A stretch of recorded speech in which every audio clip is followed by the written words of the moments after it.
তারেক শুনতে পাচ্ছেন নিশ্চয়ই। আপনি যে কেন্দ্রে আছেন সেখানকার খবরাখবর একটু জানতে চাই এবং ভোট গ্রহণ নিয়ে প্রার্থীরা কি বলছেন এবং ৩ ঘন্টা কেমন ভোট পড়লো সব মিলে কি দেখছেন পরিস্থিতি?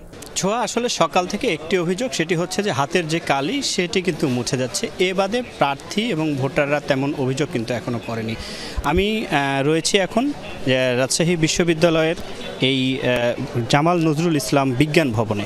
এখানে একটু দেখাবো, এখানে কিন্তু লাইন মোটামুটি একটা লাইন আছে, দীর্ঘ লাইন নেই, তবে ভোটাররা আসছেন, ভোট দিচ্ছেন এবং এখন পর্যন্ত কেউ কিন্তু গুরুতর কোনো অভিযোগ করেনি।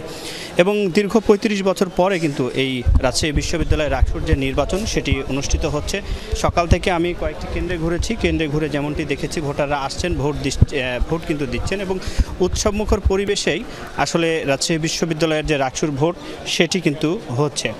এবং সকাল ৯টা থেকে এই ভোট গ্রহণ শুরু হয়েছে, বিরতিহীনভাবে বিকেল ৪টা পর্যন্ত কিন্তু ভোট গ্রহণ চলবে এবং ভোট গ্রহণ নেওয়া হচ্ছে বিশ্ববিদ্যালয়ের ৯টি একাডেমিক ভবনের ১৭টি কেন্দ্রের ৯৯০টি বুথে। সকাল ৯টার আগে থেকেই যে শিক্ষার্থীদের লম্বা লাইন সেটি আমি দেখেছি কিছু কিছু কেন্দ্রে।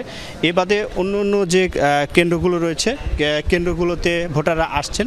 আমি যে ২ থেকে ৩টি কেন্দ্রতে এসেছি সেখানে কিন্তু দীর্ঘ লাইন নেই, তবে লাইন আছে, ভোটাররা আসছেন। বলা যায় যে এখন পর্যন্ত উৎসবমুখর পরিবেশে রাকসুর যে নির্বাচন সেটি অনুষ্ঠিত হচ্ছে। ছোঁয়া। জি তারেক, অনেক ধন্যবাদ আপনাকে।